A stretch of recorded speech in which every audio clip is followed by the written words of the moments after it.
Yeah, so I haven't exactly got all of my ducks in a row, but I have been working really hard on it. And this piece of amazing evidence has come out, which I was alerted to by the wonderful Kate Moore Youssef of ADHD Women's Wellbeing Pod. So I had to come on and share this because although really it's not telling us anything that we haven't already been banging on about since basically the start of ADHD AF, it is really essential that there is finally some data. When I discovered this, I got in touch with the wonderful Dr. Nighat Arif, resident doctor of ITV This Morning and BBC Breakfast. If you've not already heard episode 1 of this series, which features Dr. Nighat, you really do need to have a listen to this. But it's basically everything that we were talking about then, but now we finally have some data, and that truly is essential.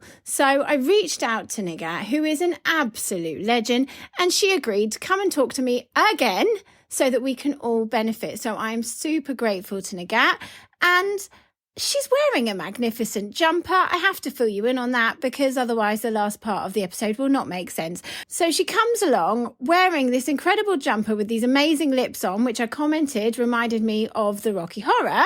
Nighat explained to me that they were actually designed based on Gillian Anderson's lips. Anyway, we'll come back to that at the end. And at the end, I will also share some personal reflections and, of course, the most ADHD thing segment. Thank you to everybody who commented on the most ADHD things of 2023. Seems the big man is a hit. So that's something that I'll be revisiting again. Well, not just him, obviously, I live with him, but in future, most ADHD thing episodes. I will stop rabbiting on. I just want to say this season 3 is probably going to come a lot sooner than I planned it to be released for many reasons, which I'll come back to. I've been working behind the scenes with the wonderful Sessions, who has done the remix that you've heard recently of the jingle. And we're working on some new stuff. It's all very exciting. He's an absolute legend and a genius. But in the meantime, just to say, this episode will likely contain some swearing, and it's really important that you do have a read of the description before diving into it. I'm not a doctor, a therapist, or a coach. I'm not trained or even emotionally equipped to support anybody. I'm just a late diagnosed ADHDer sharing my experiences in the hope that they help others to raise awareness, and with a hope to, even in a teeny tiny way, help with the push for systemic change so that ADHDers can get the respect and treatment that they deserve. So yeah, massive thanks to the absolutely legendary women's health expert Nighat, and I'll see you on the other side.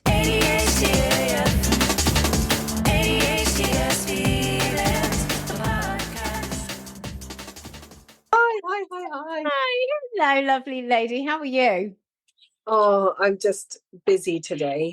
Thank you so much for doing this all last minute. Well, the thing is I saw this article. I'm fascinated with neurodiversity. And so when I was asked to do something around PMDD, premenstrual dysphoric disorder, the concept around that is that, but it's just your hormones, you're sensitive to your hormones, or it's a bit of hormones causing you some issues, and that's about it. And I'm like, no.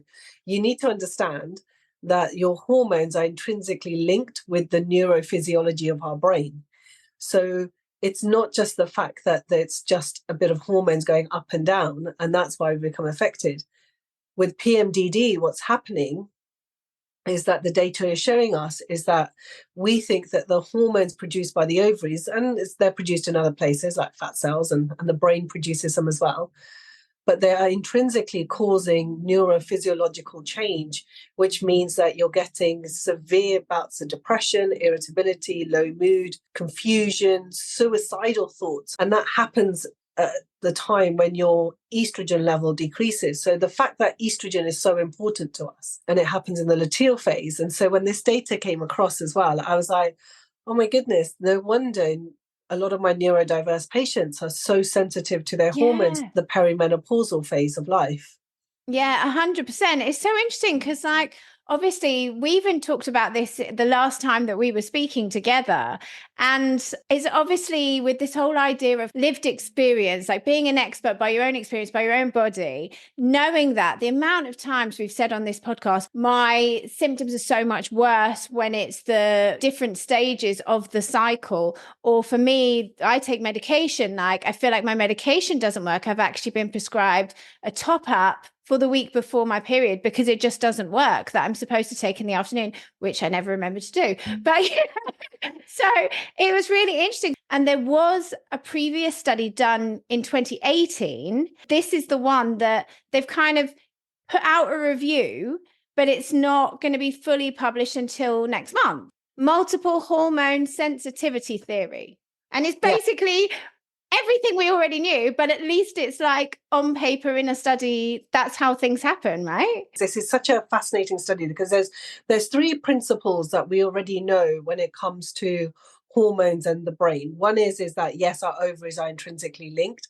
Secondly, the genetic factor as well, because I don't think we ever emphasize that enough. I mean, ADHD particularly gets seen as just bad behavior. And ADHD, because it's got hyperactivity in its title, people assume that you have to have hyperactivity for the symptoms. And what Hormone and Behaviour magazine was looking at was saying, look, in 2018, it was building on the information that we already had, that our genetics predispose us in regarding to how sensitive we are going to be to hormones. So if you have ovaries, which are going to have higher levels of estrogen naturally, just because you're genetically programmed to do that, because that's what happens within the gene pool, then at the pubescent stage, so at puberty, if you're getting levels of estrogen, then those levels of estrogen are going to interact with neurological pathways within the brain.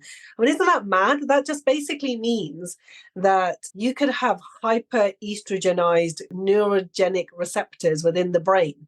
So no wonder when you get a decrease in estrogen, that you completely have a flare-up. I say flare-up in loose terms, but you have over exaggeration of symptoms where you can't have high executive performing functioning. So things like brain fog, irritability, fidgeting a lot more, finding that your ADHD symptoms are getting worse. So maybe you have hyperactivity, but actually hyperactivity is only some of it. But what happens is you can't keep a trail of thought. You say that you'll do a plan. So I'm going to paint the bedroom wall and you can't do it.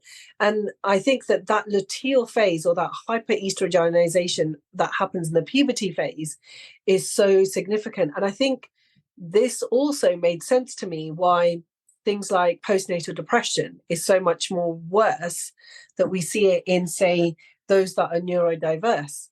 Because when you've had your baby, your progesterone level and your prolactin level to breastfeed your baby, that takes its play if you are choosing to breastfeed.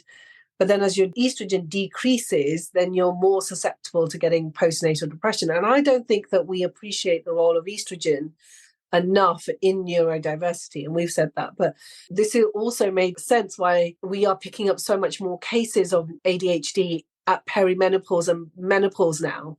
And everybody's saying, oh, but it's like this social media craze. And that's what I don't think it is. It's just because we've got studies now in 2018 that we can build on. And so they looked at over a huge generational of people, so thousands of case studies, but also looked at just seeing what's happening within their environments. Decreasing estrogen meant that they had higher levels of avoidant behavior, reduced executive functioning, increased levels of impulsivity. So that's sort of needing to panic buy or shopping, etc., that you just get a thought stuck in your head.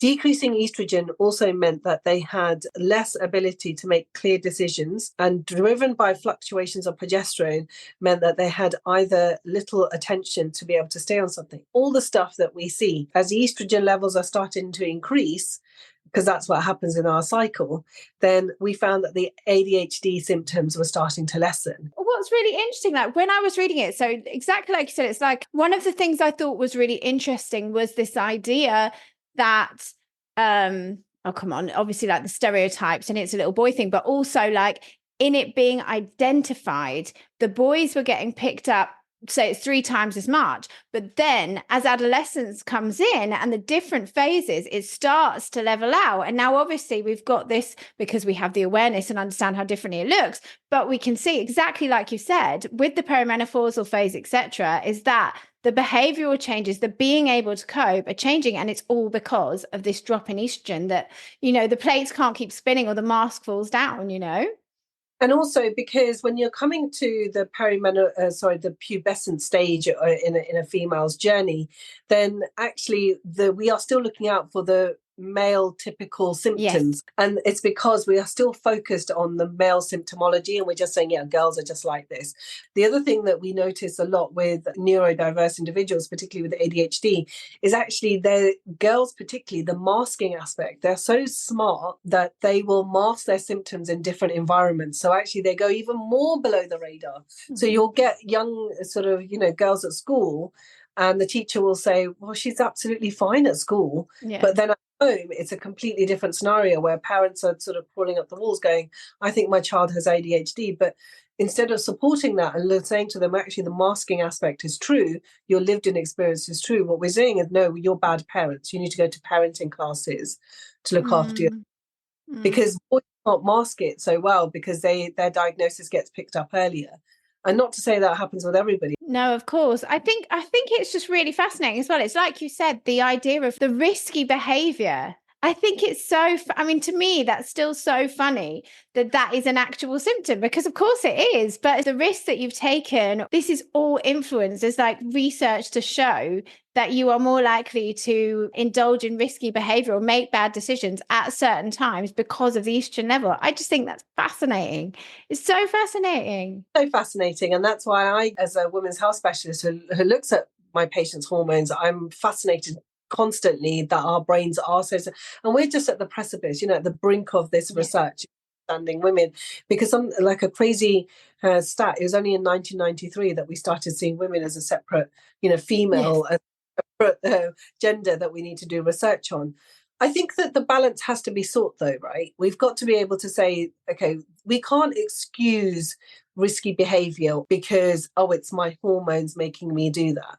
I think there has to be accountability. Of course, that's where, always. As a clinician, I would say, if we take it out of my clinical room and into society, as people who are raising awareness and yourself and the podcast and all your listeners who are listening to this, I think we've got to come back to accountability all the time when it comes to certain impulsivity behavior, risky behavior, making decisions that could harm and hurt others. I don't know. What do you think? 100%. We all have a responsibility to the people in our lives and to ourselves, and actually to be able to see this, the idea being, I am absolute queen of it's the end of the world. Oh, no, look, it's my period. I'm 40 years old. Do you know, I really should have this down by now. So the point is, it's like now that we can we know this ourselves through lived experience, but now that we can actually see there's evidence of this, then really it should be our responsibilities to try and track our period, to track our cycle so that we can better support ourselves in that. It's knowing your cycle and saying, well, at this time, I could be behaving this way. This is where I fall down, trying to support yourself in that. The other edge of that is there is not so much self-blame, because self-blame and self-blame make your mental health worse. So it's trying to find that balance where there's accountability for your possibly genetically predisposed behavior that's happening because of your fluctuating hormones affecting your neurological pathways within the brain. But then at the same time, you can't forgo all bad behavior, as well as making sure that you are not self-loathing enough. Yes. The whole idea of this research coming forward now means that actually we'll be able to have targeted treatment plans. That's my hope anyway, because if I know that there's a patient who is going to have highs and lows and that's going to impact their behavior. So, for example, their executive functioning isn't happening at the level that I would do because their estrogen is decreased at the luteal phase, and we can map that with the patient. I mean, isn't that incredible? We can support them with either lifestyle behaviors or changes that we could do, maybe even to the medication. Or if a patient wants to stop their periods entirely, well, we could even think of doing that and be sort of quite confident in the fact that that might stop the highs and lows. I mean, I'm not saying that that's the case for everybody, that we could consider.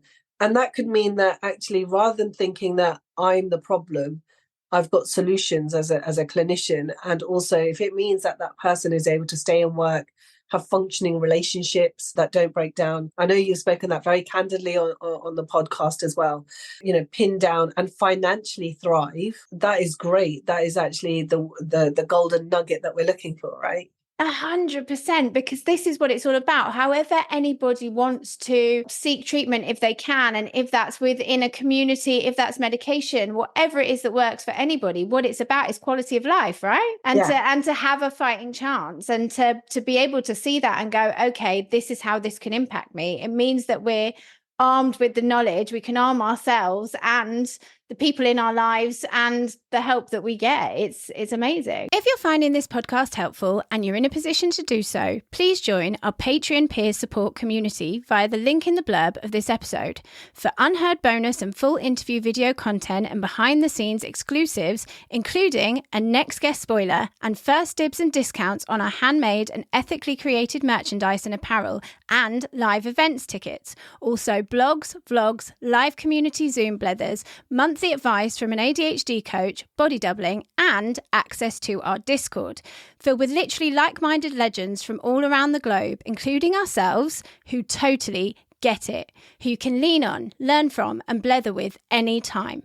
Because the only people who know what it's like aboard the late ADHD diagnosis rollercoaster are the other passengers. As someone who does perimenopause, for me, this is even more evidence data that's coming through, scientific proof that estrogen is so important. Like, it's an immune modulator. It acts like a lubricant. That's how I sort of describe it for our brain and our blood vessels. It intrinsically speaks from our ovaries to our brain, and we downplay it. And we teach women it's your own estrogen killing you, estrogen receptor breast cancer. And actually, that's not the case. Your estrogen is not killing you. That's number one, because we've got to really differentiate the fact that not all estrogens that we produce in our body are the same.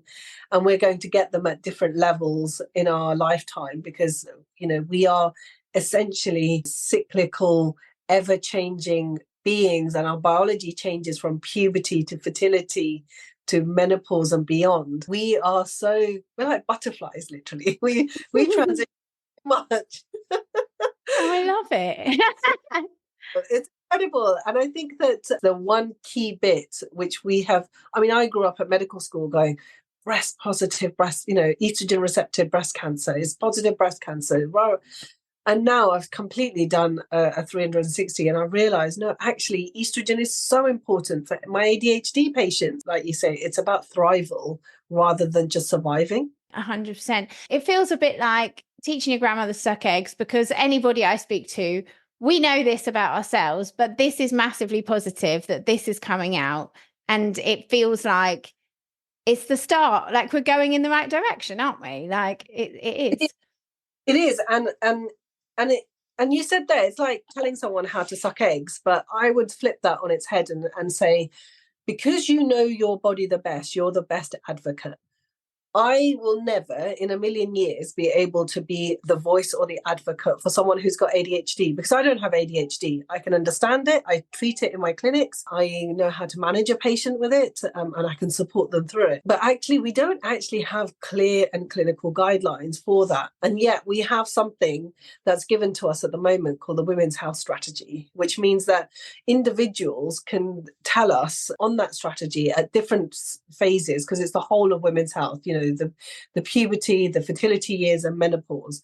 And in that, one of the sections of the Women's Health Strategy is at the end, because it's a 10-year strategy, is to form clinical pathways. Because as you know already, and we've spoken about it on this podcast, that we don't have clear pathways for those that are neurodivergent. Everybody has their own nuance within their condition. Yes. Being lumped in together as, say, a learning disability, which I'm sure you've seen on pages and stuff written about you, and you're like, I don't have a learning disability, or being told that you are just neurodiverse and not understanding the nuance around that. Lived-in experiences actually help with research. That's how this research came about in Hormones and Behaviour magazine, and the data that's come out.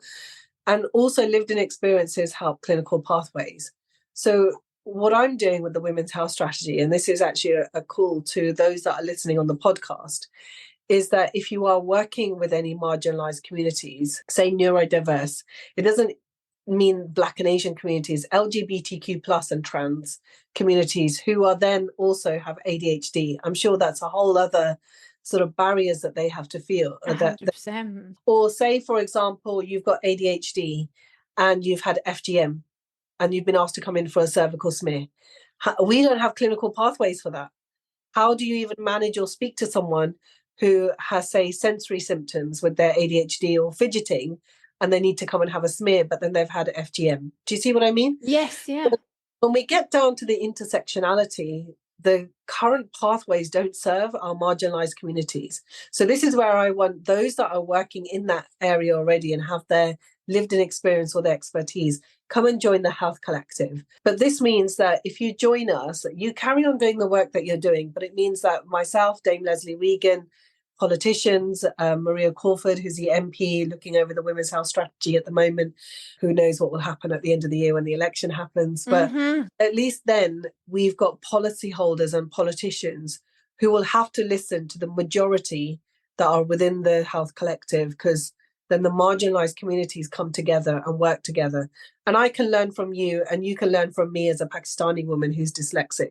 And I think that is really my sort of thing at the moment, to say it's great that we're having these podcasts and these conversations, but where is the change, the behaviour change that's happening? That has to happen at the top. Yes. Because the people at the top who write the clinical pathways have probably never even come across a woman who's got ADHD and is going through the perimenopause transition. But yet they'll be the ones writing the guidelines. And then they'll make a plea going, can we speak to this member of community? They won't find it. So they'll just make some up, unfortunately. That's what happens. They'll write the best guess guide. What is written in a textbook, a medical textbook, never really translates to real life. I can tell you that as a Pakistani hijab-wearing woman. So I have my own barriers, and this is where I think that the Health Collective, I'm hoping, will work in two ways. One is we map groups like yourself in the community that listen to you, because you're getting the word out there. And then the other thing is that when it comes to writing the clinical pathways, which will be, I think, year 5 or year 6, when we start formulating the clinical pathways for the women's health hubs, then you can be at the heart of it and say, no, as a neurodiverse woman who's got ADHD, who's going through a perimenopause journey, this is what I wish that I had. And then doctors will be educated in that. Yeah. Yeah, I absolutely love it. I saw your post the other day and I was like, oh my goodness, I have to speak to you about this because it's fantastic. Because that's the point, right? Nothing about us without us. Who is going to know other than the people who are living through it? 100%. And the policy makers, I've gone to so many coalition meetings and I've gone to so many places where policies are written or formulated or management stuff. And dare I say it, the pathways are still for those that are white, middle class, not neurodiverse, who are able to navigate themselves around the NHS system because they don't have a physical disability, because we forget about them, that they have English as a first language. You know, I had a really lovely Russian woman who I was doing a talk, and she came at the end of my talk and she said to me, I'm Russian. And that's my first language. English is my second language. But I go in to see the doctor and the first thing they hear is my Russian accent, even though I'm speaking English, and just assume that I can't speak English. It's a real battle for me to navigate myself around the NHS system. My GP surgery, to go to the hospital to find where I have to go and see my gynecologist and then consent me through all my treatments. And she goes, but to look at me, I look like a white woman. When I walk down corridors, people just treat me like a white woman until I open my mouth. And then you think, gosh, that's so true, because we still do have this barrier about having the right accent, the right way to speak. And that's why the needs of that community, isn't being met. And that's why Russian women have formulated their own group and are talking to each other on how to empower each other in their communities. I want to know where they are.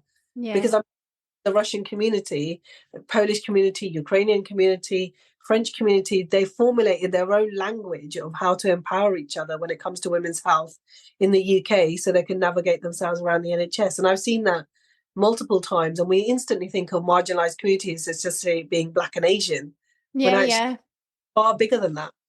Yeah, it's so fascinating. This week on the Discord, the ADHDF community, there's been a couple of members that have had to really advocate for themselves in the last week And it is through the community that they were able to do that, like through the lived experience shared and through people helping and supporting them. And that's us like empowering each other to navigate the way forward. So it's totally true. That's the only way, is that we all come together and empower each other. So like you say, if you can get that information, that lived experience, and get those people to be able to speak to the people at the top making policies, like, that's it. We take the word advocacy. I realised that, I think, towards the tail end of 2023, because I say advocacy a lot in my social media posts, go and advocate for yourself to the GP. I've then realised that that's just becoming a buzzword, which doesn't mean anything. Advocacy means different things to different people, because the pushback I get from a lot of those that are on my socials will say to me, but actually, Dr. Nighat, I can't advocate for myself because I just don't have the basic knowledge in my language for that, or there is no data that, for what you're talking about in my community. And also, the only way I can advocate for myself is if I take my husband along, and they'll take my problem seriously because there's a man next to me. I mean, I love the word advocacy. I think it's so important. I'm worried that by saying it so much, because we're in the state that we are with the NHS, and I'm saying that as an NHS GP, we have 10 to 12 minutes per patient. We've got doctors who are leaving. We've got NHS strikes. Anyway, I won't bore people who are listening to this podcast about that. But essentially, we know that there are huge issues, but actually it's still really hard to advocate for yourself. But what communities have done is that they trust each other. They might not trust the NHS, or they might not even trust Dr. Nighat. That's fine. They definitely don't trust possibly Rishi Sunak. No. What they do trust is each other, because there's a familiarity and they know the nuances and the lexicon on how to communicate with each other. So if we could do one thing as a society in the UK for better women's health, is to start mapping all of this work. So it means that actually, if you said to me from the ADHD community, Nighat, I've got this group of women who are in Inner Tower Hamlets, but they're Black Somalian women and they've got ADHD. And if we wanted to research that, I mean, that would be amazing. Yeah, absolutely. Get shareholders and fundraisers to go, this is where they're based and this is where you need to speak to them. And it's never been done before. And whenever I talk about the Health Collective, I'm like, it's actually such a simple idea, mapping all of this grassroots work. My take-home messages would be, yes, we know that the declining hormones can actually exacerbate your ADHD symptoms. So the first thing is that please track your period. So symptom diary, however you like it, even if you don't want to do an app because of data protection, then that's fine. Then just somehow track your symptoms. And number 2, find a doctor that does women's health at your practice and speak with them, because if they don't know, then take that article from Hormones and Behaviour with you and say, this is the data that's out there and this is what's making my ADHD symptoms worse, because the assumption always is hyperactivity when that's not the case.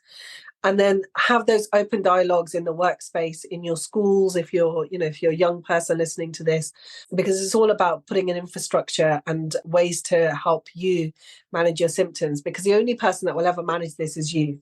My go-to question in my surgery is never this is what you're going to do. I always say, what can I do to help you? Because you know your environment the best, your home life, your work life, your sleep patterns. The best question to ask anyone that has ADHD is, how can I help you at this stage? What can I do to support you? What can I do to manage this with you as you're going through your symptoms? And that's it. That's amazing. Thank you so much. Thank you for your time. I know you're a busy bee, but it's so lovely to have you back on the podcast in your magnificent jumper. Do you know what? I saw Gillian's dress with the vulvas, the right word, vulvas, not vaginas, everybody.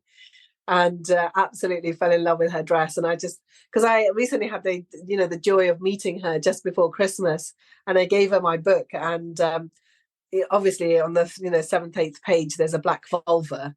And she was just like, oh my God, I love your book already. Gillian Anderson loves my book. And then that's it. I need to get her jumper out again. And actually, it's a very warm jumper. So, yeah. I love it. All right. Well, thank you ever so much. And I hope to speak to you again soon. Bye. Bye-bye. That's a lot. Thank you.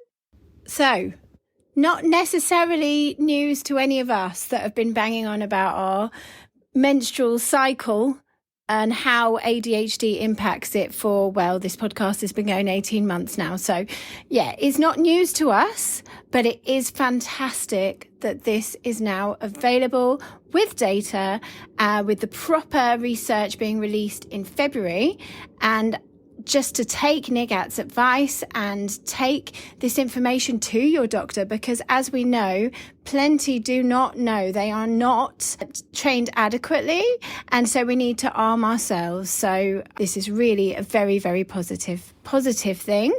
So thank you to Dr. Nighat again. And I guess I just want to share a few things. I might get a little bit ranty. I'll try and wind my neck in.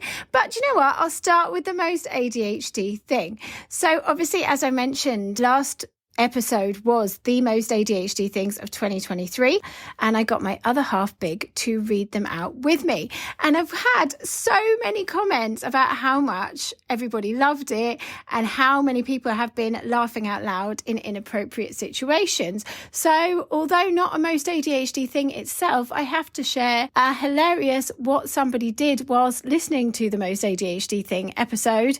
One listener was listening in the gym and had to come out of a plank because she laughed so hard that she almost peed herself in the middle of the gym. So there you go. It comes with a high recommendation. How's that for a review? So if you haven't had a listen already, do have a listen, and please do comment on the episode. Let me know what you think. Here are a few of my favourite most ADHD things from the week. This is the ultimate shame eradicator. I created it to not only take away the shame, but to allow us to laugh at the things that would normally make us cry, to unite us in the things that normally make us feel isolated and like an alien.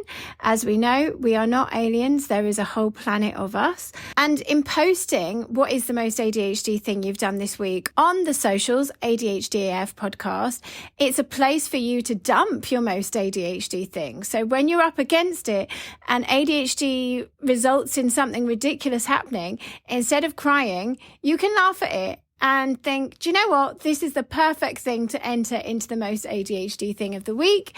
And then you can all laugh at each other, create connections within the community, and we all know that we're not alone in it and we can support each other. So here are my faves of the week. Distinctly Analog says, hassled someone for a reply to an email I'd not actually sent. Another admin one, Loved Eyes Young, said, submitted my first uni assignment of the year as a blank document instead of the actual assignment.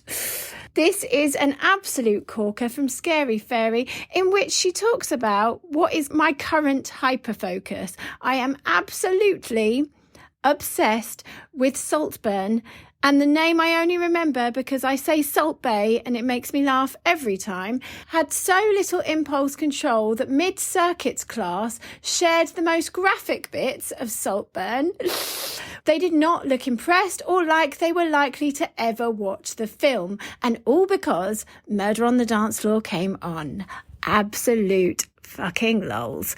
And my favourite for the week, climbed a hill with my thong on back to front. I love it. Thank you so much for sharing those. My most ADHD thing of the week is less amusing, unfortunately. I've been in a bit of a hole, truthfully, in trying to get my ducks in a row behind the scenes. So moving forward with ADHD AF Solo, taking Planet ADHD AF online peer support community to the next level, and getting support is actually really taking me out of my comfort zone. So here I am with all these wonderful people, the likes of Nicole Nadler, Scary Fairy, Ali McDonald, Ashley and Sam Bell Doherty, the Bells of the Ball, of House of Wings and School of Street, Stephanie of All the Discos, and countless incredible community members offering to help keep me afloat and help me on my way, navigate my way in uncomfortable and unknown territory. I've just felt completely overwhelmed. It's like trying to get the systems in place. So I am not a planner, I'm a doer. So to actually stop, as much as that has been essential to lay the groundwork, has kind of really done me in, because I haven't been doing, I've been trying to plan. So yeah, it's been really, really difficult. As I've explained on social media, I really suffer with SAD, so seasonal affective disorder, or the winter blues. Though interestingly, SAD doesn't just happen for people who find the winter depressing, those dark days, messing with the circadian rhythm and causing us to lack sleep. It happens for people in the summer, or all seasons actually. I didn't know that. A wonderful community member, Olivia, gave a really good alternative to SAD. You know, I love an alternative acronym, like my really shit daydreams for rejection sensitive dysphoria, to disempower the phrase.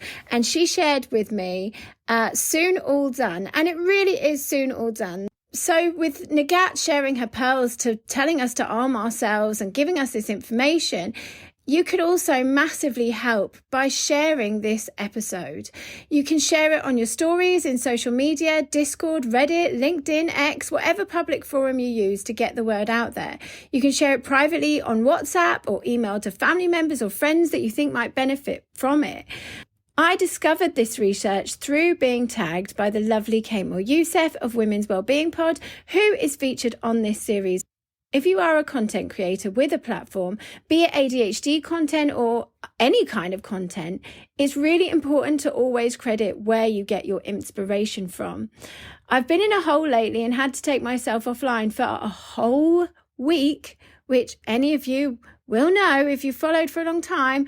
I sometimes post multiple times a day, very rarely, if ever, miss a day. I think I have twice in 18 months, and I had to come off for a whole week as I was so hurt that every time I looked at my phone, multiple platforms were, shall we say, inspired, in inverted commas, by my work and not crediting it.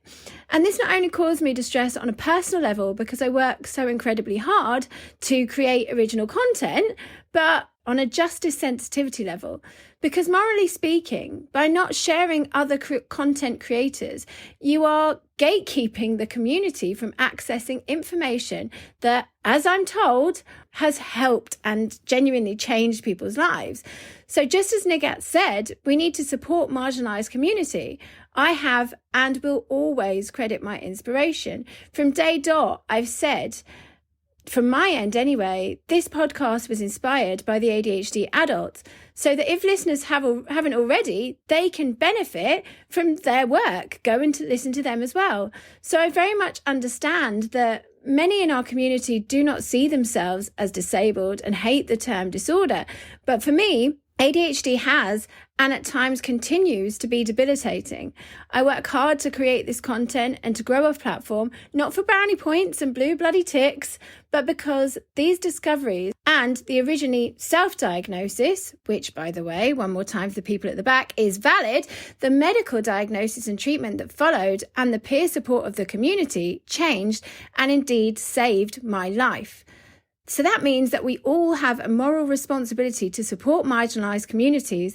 And whilst GPs with inadequate training can act as gatekeepers to diagnosis, let's not further keep support from those that need it, particularly if it's for brownie points and blue ticks. Lives depend on it. I see us all as one community, and we have to pull together to support each other. And in doing so, I genuinely believe we can make change happen. So please take Nighat's amazing advice. Share this episode far and wide. Let's stop competing, get uniting. And if you've enjoyed this episode, I would love you to comment if you're on Spotify, leave a review if the platform you're listening to allows, and hit those stars, because that will help more people find this episode and hear this crucial conversation. Each share and review really does make a difference, not for my brownie points, but for the ADHD community in need of support. With medication shortages and a lack of awareness, we are still in the trenches, but we are all in this together and change is coming. This new concrete evidence proves just that. So, I've come out of hiding because I had to share this with you all. I hope you've enjoyed it. I will go back to getting the ducks in a row and working hard behind the scenes and probably coming back in about 5 bloody minutes. But in the meantime, I hope to chat to you on Planet ADHD AF, the online peer support community filled with like-minded legends. Let me put on me! See you next time.